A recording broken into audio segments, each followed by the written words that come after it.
손흥민이 소속된 LAFC에서는 3일 새벽 4시 20분경에 공지를 올렸습니다. 바로 LAFC 선수단들 중에 5명이 국가대표팀으로 차출됐다는 소식인데요. 내년 여름 세계 최고의 축구 축제가 북미에서 펼쳐진다. 6월 12일에 LA에서 개막할 예정이다. 손흥민과 대한민국은 이미 본선 진출을 확정 지었다라면서 손흥민을 비롯해서 츠오니에르, 부안가, 오르다즈, 그리고 위보라는 선수까지 총 5명의 선수가 잠시 팀을 떠난다고 알린 겁니다. LAFC가 말한 것처럼 손흥민은 이미 소속팀을 떠나서 대한민국 국가대표팀에 합류해서 훈련을 하고 있는 상황입니다. 한국 대표팀은 3일에 미국에 도착해서 뉴욕에 위치한 아이칸 스타디움에서 첫 그라운드 훈련을 진행했습니다. 홍명보 감독은 K리거 9명과 뉴욕에 입성했고 국외파 선수들은 각 소속팀에서 합류했죠. 이들은 소속팀 경기 출전 시간과 이동거리 등 사정에 따라서 회복조와 훈련조로 나눠서 스케줄을 소화했다고 하는데요. 참고로 손흥민은 이재성, 서령우, 이태석 등 해외파 선수들과 회복조에서 몸을 풀었습니다.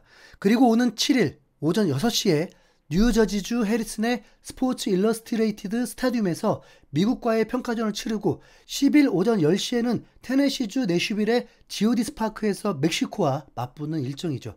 한국 대표팀뿐만 아니라 옆나라 일본 역시 이번 A매치 기간에 미국으로 와서 멕시코와 미국을 상대로 평가전을 치릅니다.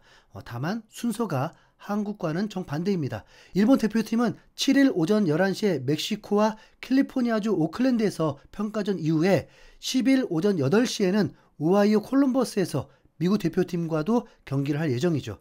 뿐만 아니라 오는 10월에도 한국과 일본은 남미의 강팀인 브라질과 파라과이와도 평가전이 이미 예정되어 있습니다. 그야말로 다가오는 북중미 월드컵을 위해서 치열한 담금질을 하고 있는 중인 겁니다. 그런데 A매치 기간에도 잠잠한 나라가 있죠. 바로 아시아의 전통적인 축구 약소국 중국이 그 주인공인데요. 중국은 월드컵 아시아 지역 예선에서 조기에 탈락을 확정지으면서 9월 A매치 기간에 경기가 아예 없습니다. 사실 경기도 치를 사정이 아닌 게 월드컵 본선 진출에 실패하면서 1군 감독을 경질하고 아직 후임도 없어요. 중국 축구가 아직도 정신을 못 차리고 있는 게 바로 이런 부분에서 드러납니다. 현재 새로운 대표팀 감독 자리에 다른 사람도 아니고 무리뉴 감독은 뭐 어떠냐면서 꿈속에서나 벌어질 일을 상상하고 있거든요.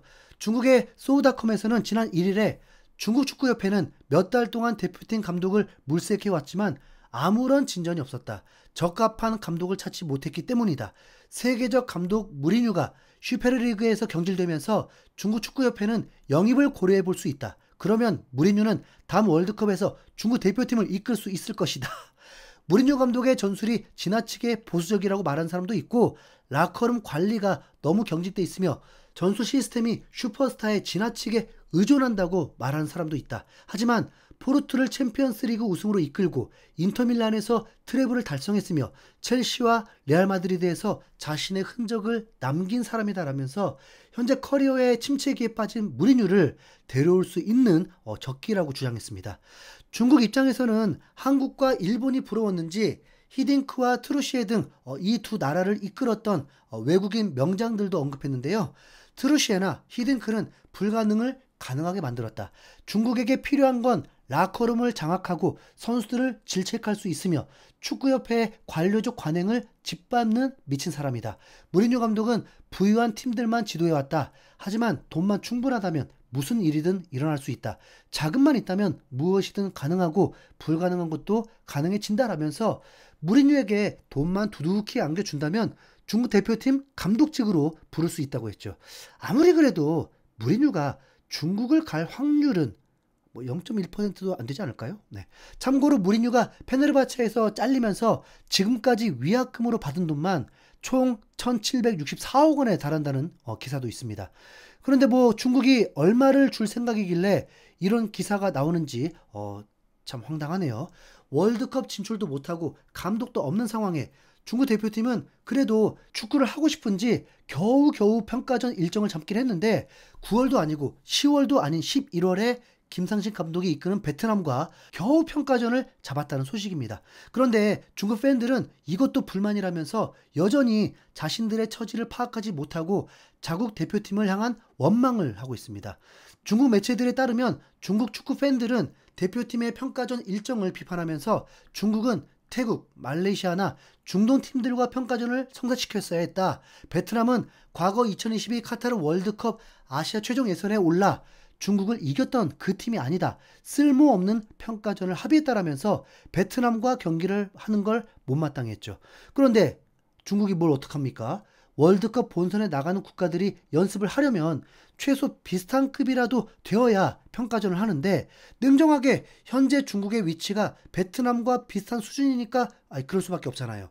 중국 매체인 신화스포츠는 한국과 일본이 강팀들과 평가전을 하는 걸 매우 부러워하면서 일본과 한국이 공식 발표했다. 두 나라는 브라질, 파라과이의 경기를 치른다. 이미 월드컵 예선을 통과했기 때문에 다가오는 A매치 기간 동안 강팀들과 맞붙을 수 있다. 반면 중국 대표팀은 베트남처럼 월드컵 예선에서 탈락한 팀들과만 평가전을 치를 수 있다. 한국과 일본 모두 10월 A매치 기간 동안 홈에서 세계적인 강호 브라질과 맞붙는다. 이 경기들은 월드컵을 앞둔 친선 경기일 뿐만 아니라 아시아 축구의 완전한 도약을 상징하며 세계 최강팀들과 경쟁할 수 있는 힘을 실어준다. 만약 중국이 초청을 했다면 브라질은 아예 수락하지 않았을지도 모른다라면서 초라한 중국 축구의 현실에 좌절했습니다. 앞으로도 중국 축구가 궤도에 오르는 일은 한동안 어려울 것으로 보이는데요.